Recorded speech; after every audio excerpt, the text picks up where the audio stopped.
You're watching. You're watching. You're watching. You're watching Community Television. Community Television. For the community. By the community. and it's a wrap. I was in the emergency room with Dr. Steinberg, and I noticed a disproportion of men who was coming inside the emergency room with elevated PSA and prostate cancer, and they was literally dying. Some was never leaving the emergency room. And I asked Dr. Steinberg, why is this? I said, I had prostate cancer, but I didn't die. He said, well, Curtis, he says two things. One, men does not like to go to doctors. And secondly, they don't have insurance. And I talked to the president of the hospital, and he said, Curtis, we really like to do this, but we don't have the funds at this time to do that. And so I told my wife, we need to put up some money to get this thing started. And she said, well, what do you think that we should do? I said, well, I think we should start it with $50,000. And my wife gave me that look, you know, like $50,000. I said, well, okay, maybe we'll give $100,000. She gave me that same look. I gave her the checkbook and I went to bed. And about 3 weeks later, the same guy, Paul Pendergast, called me up. He said, Curtis, he said, corporations have been very benevolent in giving us large gifts, but never one individual has given us this type of money. I said, what are you talking about? He said, well, no one has ever gave us $1 million. I said, what you talking about, Willis? So I said to my wife, I said, honey, I said, how much did you give them? And she said to me, don't worry about it. We got to stop these men from dying and take out the trash.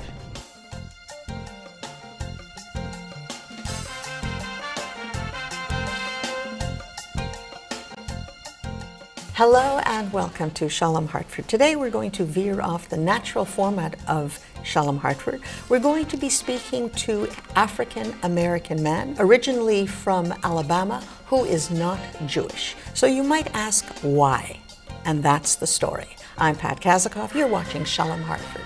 Stay with me and we're going to meet Curtis D. Robinson. He's a man for all seasons.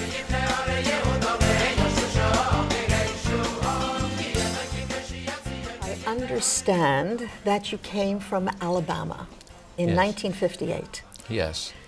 Share the story of why you landed up in Hartford. Well, it's an interesting story. I was born in Alabama. My father was in World War II. He got brain injuries from that particular war. He came home with shrapnel in his head. He died on his way to a hospital which was 100 miles away, because as an African American he couldn't go to the VA. He had to go to Tuskegee. They were the only one who would take African American veterans. We lived in a segregated South. We had no privileges. We could not vote. We had no equal rights at all. After the loss of my father, my mother, she never remarried. How old were you? I was 3. My father was a very, very, very good man. Just remember him, how he was so proud of being an American and proud of serving his country. And I never will forget one day he took the 2 boys and the girl downtown for a soda.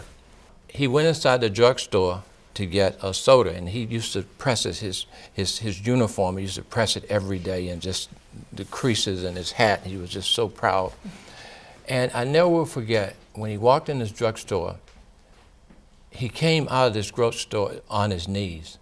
They had threw him out of the drugstore because he went into the wrong door. And I never forget watching my father picking up his hat as a little boy, because he went in the wrong door to get us a soda pop. And they told him he should go around back, which he did. And that caused, that was really, as a child, I didn't know what was going on. And I noticed when we got on the bus, we would always had to get in the back of the bus. And I, well, why is there seats in the front? But it's because we were black and we had no rights. We had no public accommodation rights. So how did you come to Hartford? When I was 16 years old, I was working at a gas station in Alabama. My job was to pump gas. I couldn't go inside. I had to use a porta potty. And I would pump your gas and bring the money up, and there was a woman there. She would lift this little slat, and she would take the money in, and that was my job. So one day the owner came to me and he said, "Boy," he said, "some of my tools are missing." And I said, "Sir, I can't even go inside." He said, "I think you've been stealing my tools." And I told him that's not the case. And he said, "Boy, you called me a lie." And he started hitting me. He knocked me down and started kicking me. And I jumped up and I grabbed his hand so he could stop hitting me. And next thing I know, was a click in the back of my head. It was a guy with a bonding company. He used to own a bonding company. He used to bond people out of jail. And he said, "Nigger, run." And what I did is that I started running, thinking that the top of my head was going to be blown off. And You were 16 years old? I was 16, and I ran home and I told my mom what had happened. And my mother said, "They're Ku Klux Klans, and I got to get you out of Alabama." She pulled out this little jar of money that she had changed. She spread it out on the bed, and she got this map, and she said, "People come down here from New York. I know New York they always talk about how great New York is. But here's another city called Boston, which is on the other side of New York. If I can get you into Boston, I know you're going to be okay." So believe it or not, she called the ADL. She called the ADL. She called her friend, who was a member of ADL, and they came over. Gentleman came over with a little skull cap, and I don't know what that was all about at the time. Put me in the back seat of his car, drove me to a Greyhound bus station, went in, bought me a ticket, going to Boston, and he stayed there until I was on the bus and left. I got to New York. In fact, driving, they changed drivers, but they never changed buses. So I went to Atlanta, and when I got to Baltimore, it was the first time I ever seen black and white people in the same area. So I didn't know, I said I was never going to get off the bus. My mother had packed me up with bologna sandwich and peanut butter and all the other stuff. And I understand you had $56, enough for the bus? Yeah, $56, and I think she gave me like $1.50 over and above that. Plus, So what happened is that when we got to New York, I knew the next stop was Boston. So when the bus stopped, I got off the bus, and I walked for about an hour, and I said, "What part of Boston?" Asked the guy. He said, "No, you're in Hartford, Connecticut." I said, "Hartford? Where's Hartford, Connecticut?" He said, "You got to go another 100 miles to get to Boston." So I ran back to get on the bus had left. So I went to Bushnell Park, and Bushnell Park was right by the bus station, and I slept on this park bench. And the next morning I woke up and I saw all these trains and buses, and it was just, imagine, I've never seen anything like that. And I saw this hotel they was building. It had a beautiful chandelier in the window, and they had dishwasher wanted. So I walked over and I asked them, I said, I applied for the job, and I assured them that I was the best dishwasher in the country. And were you? Yes. You were a great dishwasher. I was a great dishwasher. I didn't know it at the time, but I knew I was hungry, and I know that the first plate came back. That was the first meal I had in a couple of days. But I told this gentleman who was working there my story, and he said, "I have a room. If you'd like, you can stay with me until you get your first paycheck." In fact, I took care of that guy. He died about 13 years ago.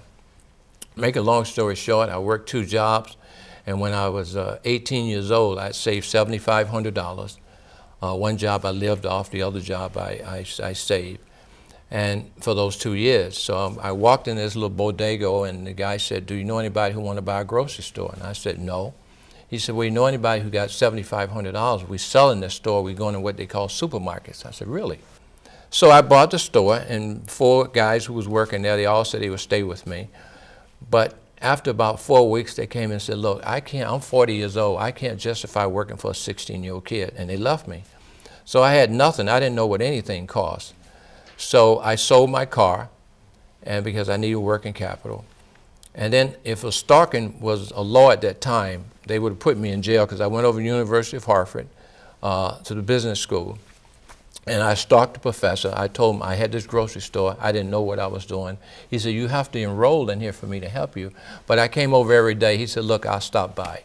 So he came by, and he showed me how to mark up my products and stuff like that. How did you have the vision at such a young age to go to the University of Hartford to stalk a professor? Well, because some of the people who used to come in my store was students over at University of Hartford. And so I figured, I should maybe see where they were coming, because pretty sharp kids. But anyway, they helped me out, and about 2 years later, I bought the building. You're now 18, 19 years old. Is that possible to do today? You know, it was a little different back then, because I think it is, but I think it's up to the individual. I don't think that the young people, had the suffering that I had, I mean, it's like sometime when you have a drink of water, you forgot how it was when you was thirsty. The thing is that at that time, I didn't have anything. I mean, these kids got so much today. I mean, they got, food stamps and welfare and all this other stuff. Maybe they had it back then, but I didn't know anything about it, and I didn't want to know anything about it because I wanted to be my own person. But so you think it is possible? I think it's a matter of motivation. I mean, most people, especially young kids today, have given up hope because they don't have any role models. So what was your role model? Well, my role model, when I was in Alabama, it was a guy by the name of A.G. Gaston. He owns all the funeral homes because blacks couldn't go to funeral homes. He owned the ambulance service because blacks couldn't get picked up by ambulance. He owned the banks because banks couldn't go to banks. He owned the insurance company. And I saw A.G. Gaston become a very wealthy man, right? And when I saw that, I knew that at some point that I could never be an A.G. Gaston, but I can be successful. And I wrote him, and I started talking to him. For some reason, I gave some money to his little boys club. He came to Connecticut. Chamber of Commerce sponsors something in Connecticut back in the 60s, and I went to see him, and he came over because I was from Birmingham. And he inspired me. He really inspired me. So you had a role model. That was my role model in Alabama. My role model in Connecticut was Simon Conover. Now, how did Simon Conover come to you? Well, years later, I own a hotel down in Hartford on Shalom Street. And this is after the grocery store. Right. This is after the grocery store and after several other business. I went and I bought the same hotel that I washed dishes at. And I opened up a restaurant on the second floor called The Staircase. And Simon wanted to put a Ramada Inn in there, and he came and he bought me out. And him and I became very good friends. In fact, we're partners today. And I love Simon Conover. Simon was like a mentor to me. When I had prostate cancer, Simon had prostate cancer. He sent me his doctor. And in fact, I would probably be alive today if it wasn't for Simon Conover. Simon was he was like a father to me. And anything I needed, he was always there for me. And I never forgot that. I never forgot the fact that then I found out who ADL was. And then the guy I bought the building for was named Harold Zinman. Harold Zinman was an attorney who was, he was a major attorney during the circus fire. So he made a lot of money and he kind of retired.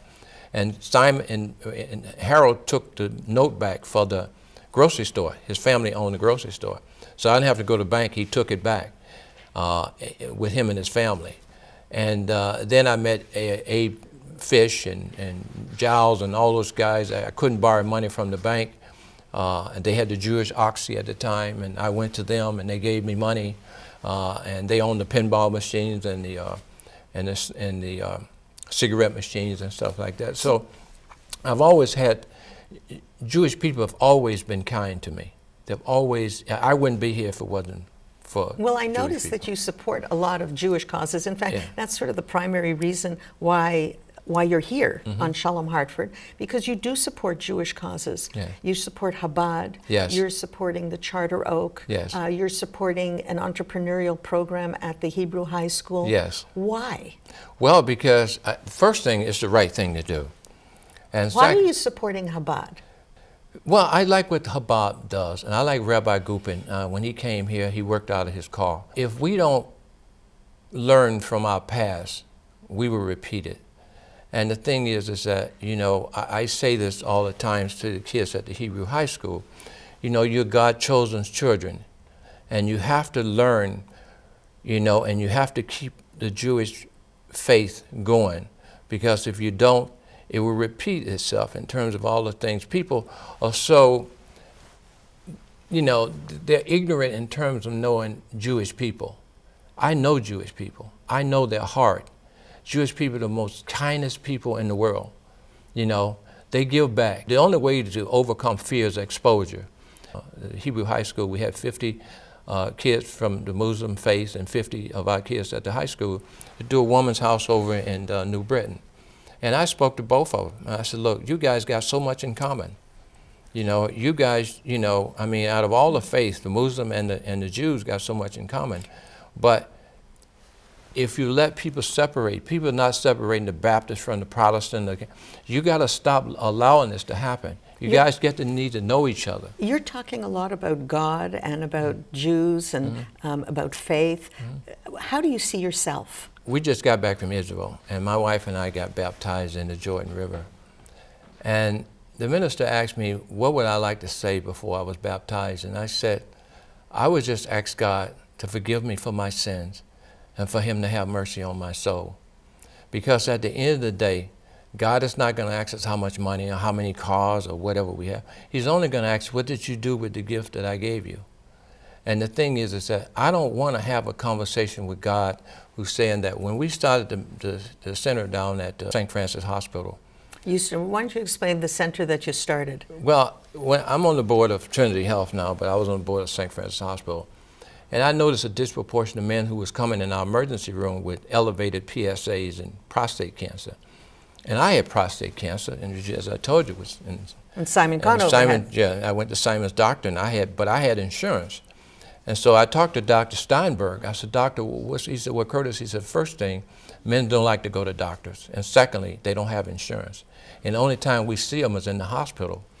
I mean, in the emergency room. And then, you know, they got blood in their urine, they got elevated PSAs. And I said, how do we stop this? He said, well, the only way we're going to stop this is that we have to go out and test these men, and we can catch the cancer before it exits the prostate. We can save their lives. And he was chair of our surgery. And he said, I'll do it after hours. He said, I see it, I can't, I work for the hospital, I can't do it for free. So I went to our president, Chris Dallas, and said, Chris, you know, we need to stop this carnage. I see it down in the emergency room. People literally dying down there for no reason at all. You know we can't afford it at this point. So I went home and I talked to my wife. I said, we got to start this program over at the hospital. These men are dying in the emergency room. And I said, I think I'm going to put up some money. And she said, well, what do you think we should do? I said, well, I think we'll start with $50,000. And she gave me that. I said, okay, we'll put up $100,000. And she gave me the same look. I said, okay. And the look was like, what are you going to be able to do with $100,000 right. with a huge problem? Right. So Pat, I gave her the checkbook and I went to bed. I said, look, you do it. So about 3 weeks later, I get a call from Paul Pendergast, who's the president of the foundation. Hyperventilate. Curtis. I said, what's wrong, Paul? Linda okay? His wife. He said, we're going to stop this carnage. We're going to stop these people from dying in the emergency room. And we want to name this center. I said, Paul, first thing, I don't want anything named after me. I said, Paul, why are you calling me so late? Why are you hyperventilating? He said, well, Curtis, he said, let me say this. He said, corporations have given us type of money, but never one individual. And I said, what do you mean? He said, never one individual has given us $1 million. She wrote a check for $1 million. And I said, as different strokes, I said, what you talking about, Willis? Right. Your wife wrote a check for, she added a zero. Yeah. And so I said to her, my wife's name is Sheila. I said, Sheila, how much did you give the hospital? She looked at me, and I never forget that look. She said, we got to stop these men from dying and take out the trash. And that's what I did. You took out the trash? I took out the trash. And that's how it really started. And today we have tested over 13,000 individuals. And how do you get the men to come to your center? They don't come. We go to them. If you look at Curtis Robinson Center for Health and Equity, you see where we are every week. We're in mosques, synagogues, barbershops, churches. We go out every week. We take 2 neurologists, a urologist, 2 phylotomists, and 2 volunteers. Is that an unusual thing to do? It strikes me as a little unusual. No one is doing it but St. Francis. We're all over this. We're all over Greater Hartford. But if your PSA come back elevated, we bring you in the hospital and do a biopsy. If the biopsy is cancerous, we take it out for no charge. No charge at all. No charge. No charge. So we have saved, according to St. Francis, 65 lives in the last 84 months. Now, what is in you that wants to do this kind of work? Well, because I understand that if God give us 100 years to live, that's only 1,200 months. It's only a minimum. We're only going to be here for a minute. I try to live for the soul, not the body. because the body is temporary. Did this happen overnight, this kind of thought process? Because certainly when you were washing dishes at the Shoreham Hotel, you were not thinking these thoughts. Well, that's interesting. I always said if I ever made it, I would not forget from whence I came. I would always reach back to the least among us. But I never had the resource to do that. A lot of stories have been written about you, and notably in the Hartford Business Journal. What you said was, I will never forget that I was poor. Right. How does that look like in your daily life? Because certainly it doesn't look like it now. Yeah. Well, you know, when I see, we have the Curtis and Sheila Robinson Foundation, and we take care of people who's in critical needs. We don't pay rent or this and that, but if we see people who, my thing is that, at the end of the day, I tell people I've never seen a Brinks truck following a hearse. You can't take it with you. And you got to give back. There's no way I'm going to walk around with a loaf of bread and see people hungry and I can't give them a slice. I'm just not built that way. I've always given back, even when I had my grocery store. I would know if people come in, they was hungry, I would just, in Southington, we have the food program in Southington for the young kids, for all the school system. We feed the elderly on the 28th of the month when they run out of food. All the police cars in Southington have boxes in their car of food from Curtis and Sheila Robinson. If they find people on the street that's hungry, they have boxes to feed them, and they have stuff that they can wash them and clean up. So the way it's being shown is through work. Through work. You're doing the work. We're doing the work. We're not just talking the talk. We're putting it back. And that's where I think that's why I'm trying to teach the kids over at the high school. What about your head? What's in your head? This is doing the work. It's institutionalized work. You set up a foundation. You have the police working for you. You have St. Francis working for you. But what's in your head as far as like that feeling that you never want to feel poor again? What's the feeling? Well, yeah, I know how it feels. When I see poverty, I know how it feels because I've been there. And most people have not been there. So it's hard to experience something. It's just like telling a man how it is to be a woman. We can try to empathize, but we don't know how it feels. It's like trying to tell a white person how it feels to be black. Or a person that's not Jewish how to be Jewish. How does it feel? It feels like, I want to bring that person to understand that I didn't get here on my own. I got here, and it was not purposely, but I'm in this situation and I need some help. And we need to understand that those people we need to help, regardless of who they are. So was it an advantage to be poor? Yes. Could you talk about that? Well, if you've never been poor, if you've never been thirsty, you never know how it would feel to be thirsty. I've been poor. I know how it feels to be poor. And I'm not afraid to be poor again. That's why if I lost everything tomorrow, I wouldn't jump off a bridge because I know how it is to be poor.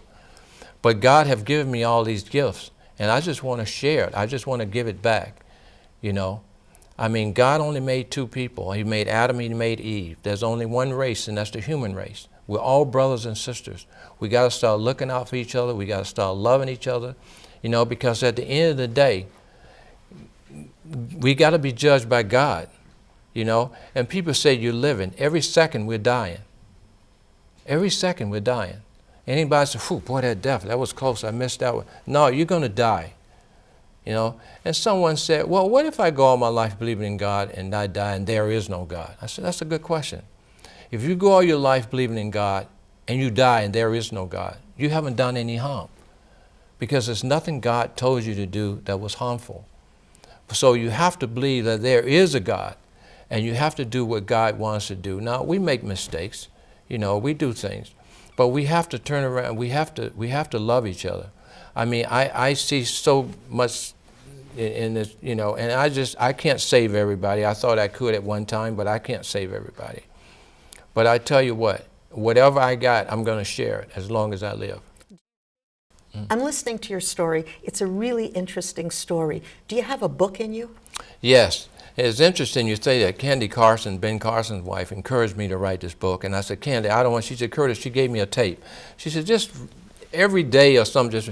So 2 years ago, I picked the tape up and I finished it 2 weeks ago. And HarperCollins called me up. And I hung up. You finished, and so my question was Yes, appropriate? yes. Yes, it's appropriate. And timely? I hung up on HarperCollins. I said, who is that? I thought it was a junk call. He said, Candy Carson, somebody I guess sent him a transcript of my book, and we want to publish it. So now, I guess in the next few weeks, they're going to What's the name of the book? From the Back of the Bus. From the first experience Yeah, that you had. right. From the back of the bus. Right. Anything that you want to share with our viewers? We're on the last few minutes. Well, I just want to, I guess if I can share anything, I would just ask if we could live for the soul, not the body. And just start loving each other and stop this craziness. And just be kind to each other and just know that at the end of the day, God is going to judge us by what's in our heart, not what's in our mouth.